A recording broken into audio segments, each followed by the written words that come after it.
Bismillahirrahmanirrahim. Alhamdulillahirabbil alamin wassalatu wassalamu ala sayyidil mursalin sayyidina Muhammadin wa ala alihi wa sahbihi ajma'in. Wa qala al-muallif rahimahullahu ta'ala wa dama naf'a bihi wa bi ulumihi wa bi barakati alaina fid dharain amin ya rabbal alamin. Kita melanjutkan pembahasan katanya kitab Mabadi Fiqhiyah ya. Sampai pada pembahasan tentang sunnah wudu ya. Udah katanya sunnah wudu. Ibu hadrah yang dimuliakan Allah Subhanahu wa taala, wudu ya. Kita berkaitan dengan wudu dulu dah. Wudu itu bukannya baru sekali dua kali kita wudu ya. Udah sering kita melaksanakan wudu ini. Wudu toharoh, bersuci. At-tuhur sadrul ibadah. Bersuci adalah kuncinya ibadah. Kalau kata kunci kan harus ngepas. Ini kan gigi-giginya harus pas. Makanya yang dikenal kemarin mungkin udah belajar tentang rukun wudu. Itu adalah gerigi-gerigi yang ada dalam kunci ini harus ngepas. Yang 6 itu harus dilaksanakan dengan sebagus-bagusnya. Yang 6 kan kalau wudu mah paling gampang banget. 6 jumlah rukunnya, 2 terpisah, yang 4 nyatu. Kalau 4 adalah rukun fi'liyah. Kalau 2-nya 1 dibagi rukun qalbi, yang 1 lagi rukun maknawi. Rukun qauli itu apa Ustaz? Rukun yang diucapkan. Dalam wudu kan yang diucapkan cuma niat, yaitu 1 rukunnya niat. Itu namanya rukun qauli. Orang yang wudu rapih banget, basah semuanya, tapi dia kagak niat, sah enggak wudunya? Lah kagak sah. Niat kita niatin dalam hati kita. Tempatnya niat itu dalam hati. Kalau ngucapinnya sunnah. Yang rukunnya itu niat di dalam hati. Nawaitul wudu'a li raf'il hadasil asghari fadlillahi ta'ala. Atau di dalam hati kita ngomong, saya niat wudu fardu karena Allah Ta'ala, sambil ngusap muka. Sah udah wudunya tuh. Sambil ngusap muka. Rukun yang kedua yaitu kita tadi, rukun pertama niat dalam hati sambil ngusap muka. Yang keduanya ngusap muka itu sendiri yang disebut rukun fi'liyah. Perbuatan, mulai dari perbuatan mengusap, membasuh muka, kemudian kita membasuh 2 tangan kita. Tangan kita pun harus sempurna dari ujung jari sampai ujung sikut kita. Lebihin sedikit 2-3 jari kita mah ke atas gitu supaya lebih sempurna. Jangan ngepas pisan, takutnya ada yang enggak ke bawah. Gitu. Makanya kalau lagi wudu ya bajunya, gulungnya sampai ke ketek dah gitu. Sampai lengan yang atas. Jangan ngepas di sini. Kalau yang sempit mah kudu kita buka. Dengan tentunya kalau di tempat umum jangan sampai kelihatan aurat kita. Gitu. Harus sempurna. Kemudian menyapu bagian kepala, ngusap rambut kepala kita biar sempurna. Itu rukun fi'li. Kemudian rukun fi'li yang selanjutnya membasuh 2 kaki. 2 kaki ini penting, banyak banget orang segen ngusap tumit ya. kakinya diguyur, atasnya langsung air keran, tapi tumitnya nggak kebasuh, nggak kena air. Makanya sunnahnya apa? Digosok-gosok, dilebihin sampai betis dah gitu. Jadi lebih sempurna. Itu udah 5 rukun yang kita jalanin. 1 rukun qauli yaitu niat, 4 rukun fi'li yaitu perbuatan, membasuh muka, membasuh 2 tangan, mengusap rambut kepala, kemudian membasuh kaki, dan terakhir tertib. Tertib itu adalah rukun maknawi namanya. Maka maksud tertib itu apa? Berurutan 1, 2, 3, 4. 1, 2 bareng gitu, niat membasuh muka. 3, 4 membasuh tangan sama membasuh rambut. Kemudian yang keempat, yang kelima tak kaki kita. Dan yang keenam tertib. Itu semuanya disempurna. Yang penting mah itu dulu. Karena wudu apa? Wudu tadi miftahus sholah, kuncinya sholat itu wudu. Kalau wudunya kita enggak sempurna, enggak sah, akhirnya sholatnya kagak sah. Capek sholat mah lamaan daripada wudu mah. Ya Allah, sholatnya apalagi sholat tarawih ya lama gitu. Wudunya kagak beres, kagak bener. Ya udah sholatnya enggak kehitung bener gitu. Makanya rapihin yang udah diajarin ustazah-ustazah kita, guru-guru kita, diamalin gitu. Supaya berubah kita. Dalam wudu ini orang makin lihai, makin hati-hati. Enggak seperti orang belajar sepeda atau belajar motor. Makin lihai makin kencang dia, makin cepat. Ngebut baik loh. Lah gue mau tiap hari naik sepeda, main tiap hari naik motor. Mentang-mentang udah lihai kayak lu wudu cepet banget. Udah tiap hari gue wudu sehari 5 kali gitu. Kagak, tetap dalam hal ibadah kudu hati-hati kita. Jangan mentang-mentang udah sering wudunya kayak cabung cebok, cepet banget. Lu kayak nggak orang wudu lu. Lah udah biasa kita mau wudu, udah bertahun-tahun. Agak, tetap harus hati-hati. Wudu dari wudu ke wudu harus hati-hati kita melakukannya. Jangan sampai kita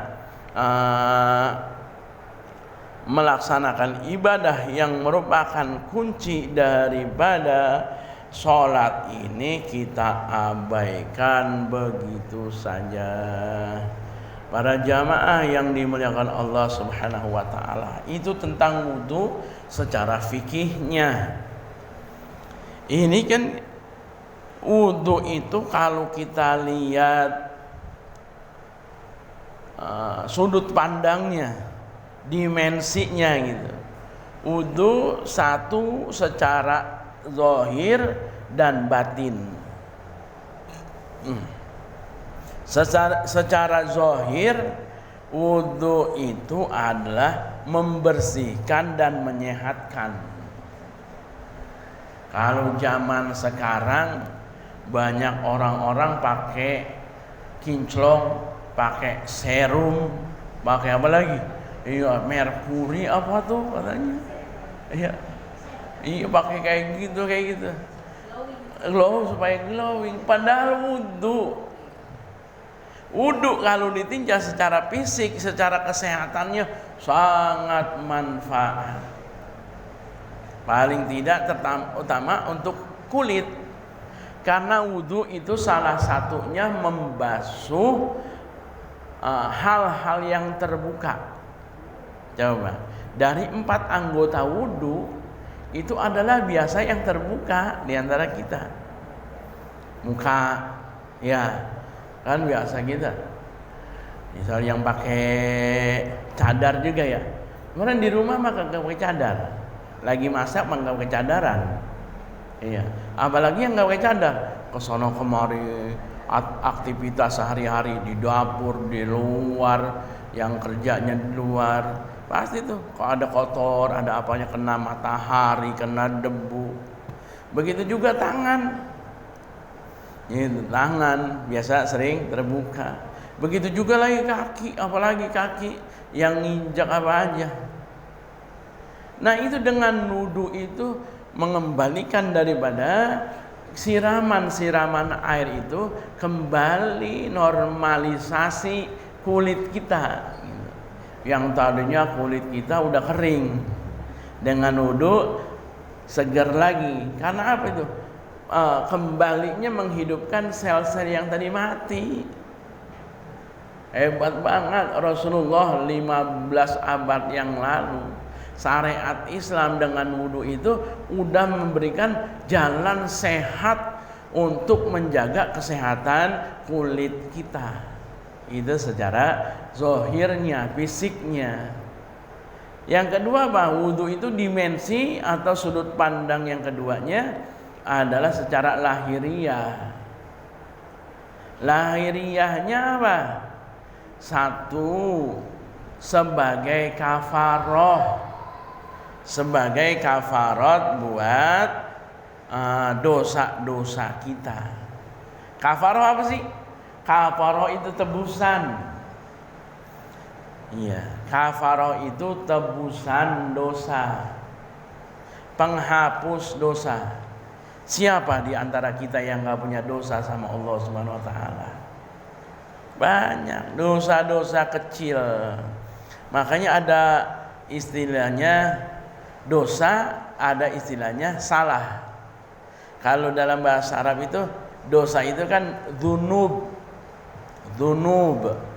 dosa. Sayiat, salahan. Kalau perbuatan kesalahan itu dosa kecil istilahnya. Salah sama Allah, dosa-dosa kecil. Dosa kecil apa misalnya? Bohong ya. Tapi dosa kecil itu menjadi dosa besar kalau terus menerus. Dia bohong mulu ini, janji doang sih ini, tiap hari janji terus. Nah dosa yang kecil itu jadi besar. Itu mah tugasnya kudu bertaubat. Kalau cuma sekali bohong, oh iya, hilap dia, maka dengan wudu itu jadi penghapus dosanya kepada Allah Subhanahu Wa Taala. Jadi fadilahnya apa? Dari wudu satu kepada wudu yang selanjutnya adalah penghapus dosa. Tadi ibu-ibu mau kesini kan sholat zuhur, wudu tuh. Habis itu ntar asar, wudu sholat asar.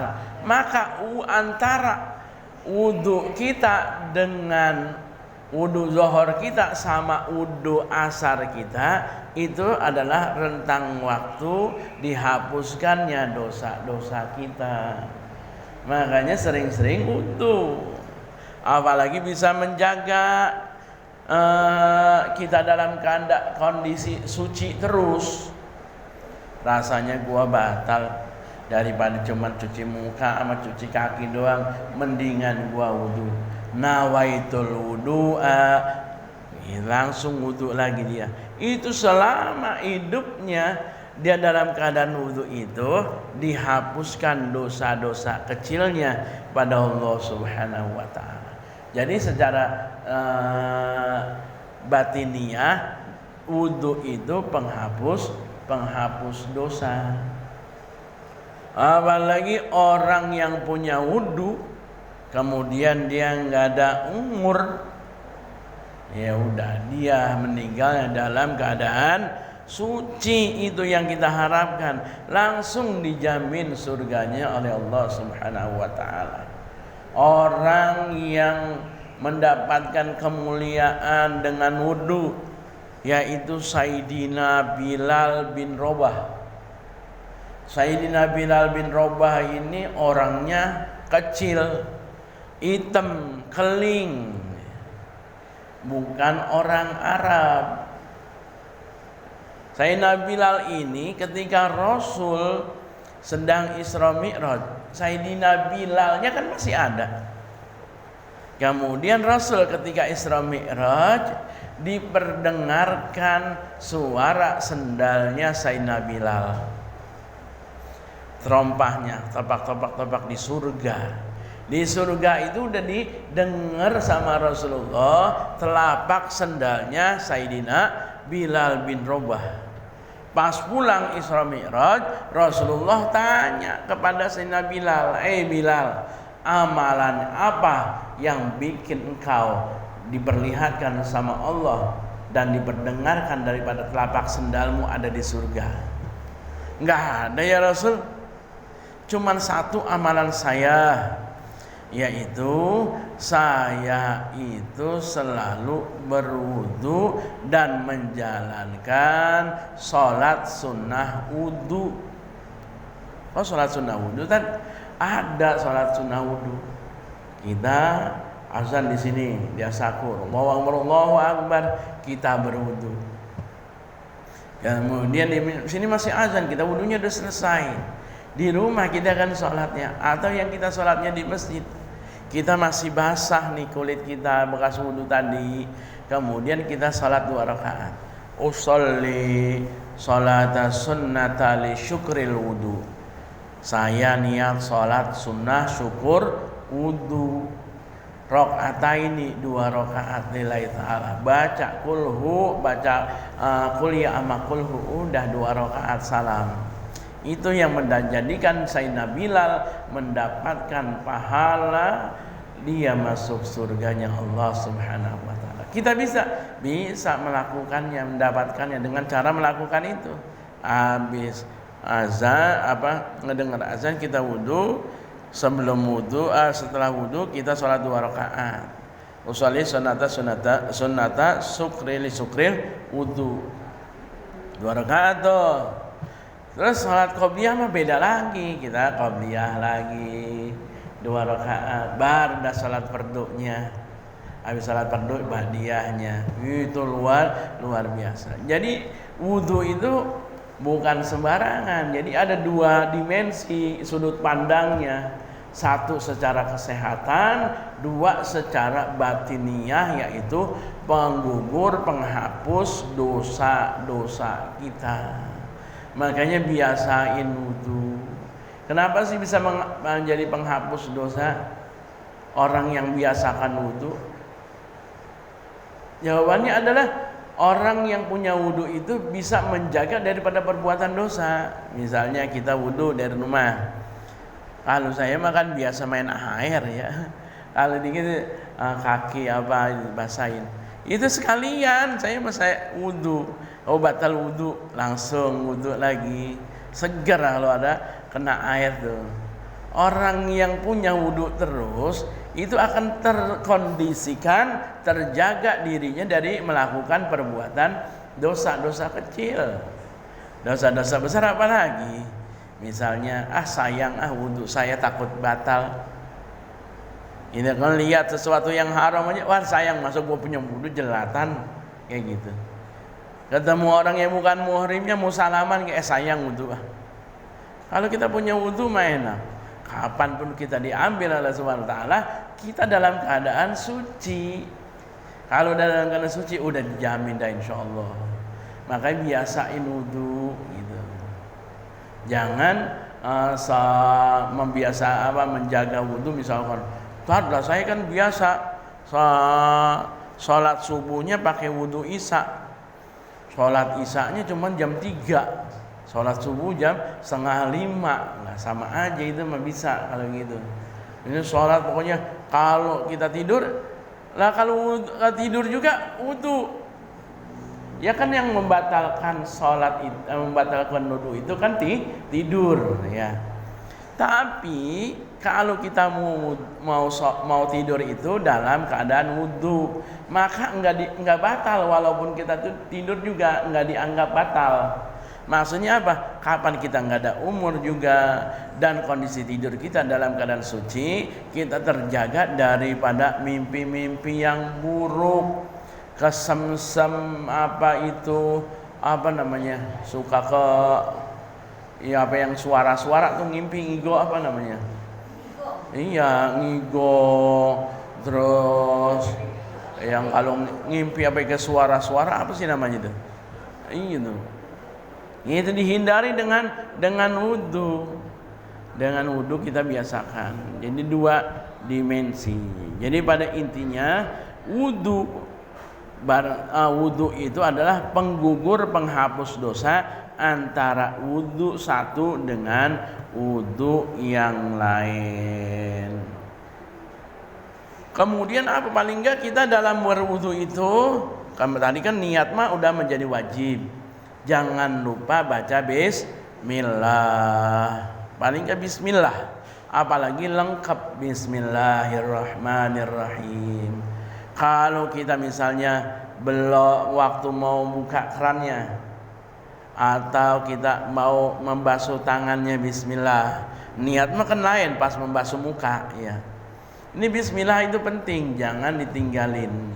Imam Nawawi dalam kitab Al-Adhkarnya itu mereka disunnahkan kita itu mengucapkan bismillah, kalimat bismillah. Kalau bismillahirrahmanirrahim itu lebih lengkap. Seandainya bismillah doang udah cukup. Terus kalau kita ingatnya di pertengahan nggak apa-apa. Kalau udah habis wudunya, udah baru ingat, ya udah nggak ada kesempatan lagi untuk baca bismillah. Kemudian kan sunnah-sunnahnya banyak tuh. Nanti dah mau saja sunnah-sunnahnya dah. Jadi itu wudu penting sekali. Bacaan-bacaan yang dalam sunnah-sunnah wudu ini kita hafalin. Misalnya ketika kita membasuh wajah kita, selain kita niat, kita ngedoa, Allahumma bayyid wajhi, ya Allah putihin muka kami, terangkan wajah kami, di mana wajah-wajah orang-orang pada gelap semuanya. Nanti apa? Karena orang yang punya wudu itu nanti di hari kiamat dalam kondisi dan wajah yang cerah, yang terang, kekenalan. Jadi ada kekenalan sini. Bukan yang sekarang pakai glowing, pakai kinclong, pakai serum, pakai apa, merkuri apa gitu. Itu dengan air wudunya. Kan banyak banget sekarang. Kalau cocok sama kulit kita ya. Kalau nggak cocok kan pada merah itu. Kasihan banget kalau ngelihat emak-emak pada makan merah mukanya, ya Allah. Udah kelewat mak pakai kayak gituan mah. Kemarin kayak lagi muda tuh ya gitu. Tapi kalau pakai wudu mah insya Allah, kalau rutinin wudu kita nggak ada kata terlambat. Saya pengen bersih putih, wajah kita cerah. Kalau putih atau bersih itu kan relatif, ya relatif. Bisa jadi menurut laki kita gelemak banget loh, gitu ya. Kayaknya. Tapi kan lain dengan namanya inner beauty gitu kan ya. Jadi cerah gitu. Jadi kelihatannya ada bawaannya. Itu bukan sekedar fisik doang. Gitu. Baca bismillah, jangan lupa. Kemudian habis wudunya sama, jangan langsung selesai, yaitu kita baca asyhadu an la ilaha illallah wahdahu la syarikalah wa asyhadu anna muhammadan abduhu wa rasuluh. Allahumma ij'alni waj'alni minal mutatahhirina waj'alni min ibadikas salihin, sambil ngadep kiblat. Ini kan wudunya madep kidul ya. Kita keluar dari tempat wudu dulu, kita ngedoa. Gitu, baca syahadat, baca doa. Ya Allahumma ij'alni minal mutatahhirin. Jadiin saya termasuk orang-orang yang gemar bersuci. Waj'alni minat tawabin, jadikan saya orang yang resep taubat. Itu kan resep taubat bagusnya. Orang ada yang agak ntar aja taubat belakangan. Orang kayak baru umur 20, umur 30 belum, masih lama kayak gitu ya. Nah, kagak, kita gemer taubat. Biar senang taubat. Orang itu apa? Yang dia dikatakan sama Nabi sallallahu alaihi wasallam, yaitu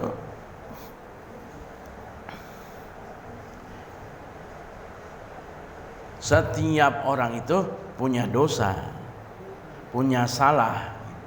Wa khairul khata'in, dan sebaik-baik orang-orang yang punya salah at-tawwabun, yang dia mau bertobat, dia ngakuin salahnya. Itu disenang sama Allah. Orang yang taubat mah gitu. Kita gedeg sama orang yang udah salah nggak mau ngaku kan gitu ya. Ya kita salah memang tempatnya manusia. Cuman sadar nggak manusia itu mau menyadari kesalahannya. Itu pokoknya kagak, mah nggak ada salahnya. Lah kagak ada yang nggak ada salahnya mah. Ada yang semua salah, tinggal ngakuin doang. Ngakuin, makanya kan ada hari raya Idul Fitri, Idul Adha. Lah udah 7 kali Idul Fitri, Lebaran, kagak ngakuin salahnya juga. Gitu kan, sayang tuh yang kayak begitu. Jadi dibenci sama manusia, dibenci juga sama Allah. Waj'alni min ibadika sholihin, ya Allah, jadikanlah aku jadi orang, termasuk orang yang soleh gitu. Karena apa? Terus makin solehan terus kita menjadi orang-orang yang baik kayak gitu.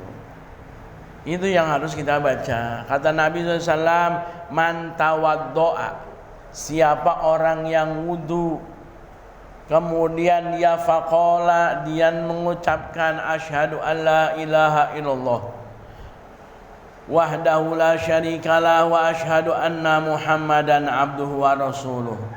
Cuman dibaca itu doang, apalagi yang lengkap kayak kita tadi, yang baca habis wudu keluar dari situ, kemudian keluar dia baca syahadat doang, asyhadu alla ilaha illallah wahdahu la syarikalah wa asyhadu anna muhammadan abduhu wa rasuluh. Kayak begitu doang, futihat lahu abwabal jannati as-samaniyah.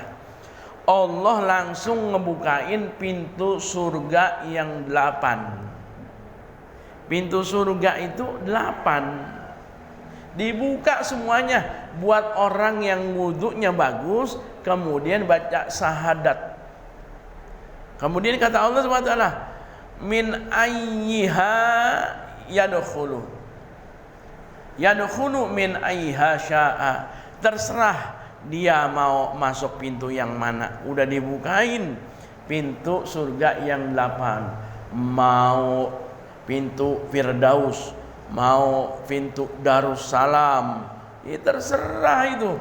Pengennya dia kayak kita, itu masjid udah buka pintu ini, pintu itu, terserah masuknya.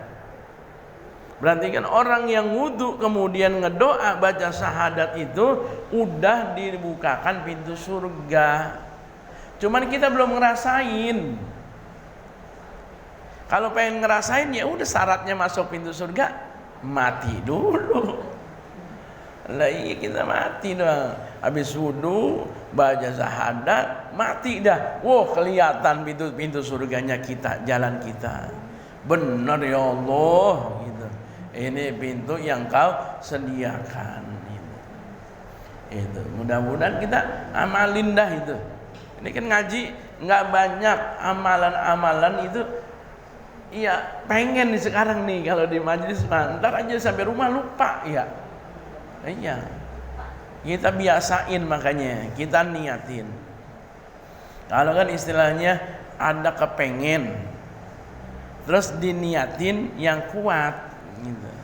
Ntar gua dah habis ini mah wudunya pakai bismillah, terus niatnya biar bagus, terus wudunya biar bagus. Habis itu gua mau baca doa tadi yang diajarin sama ustaz. Nah itu kan udah punya niat yang kuat, harus ada tindakan. Oh, jangan bilang wah gampang dah, ntar aja baca syahadatnya ntar di wudu ntar maghrib. Jangan wudu yang sekarang dah, sekarang gua masih lupa. Gitu.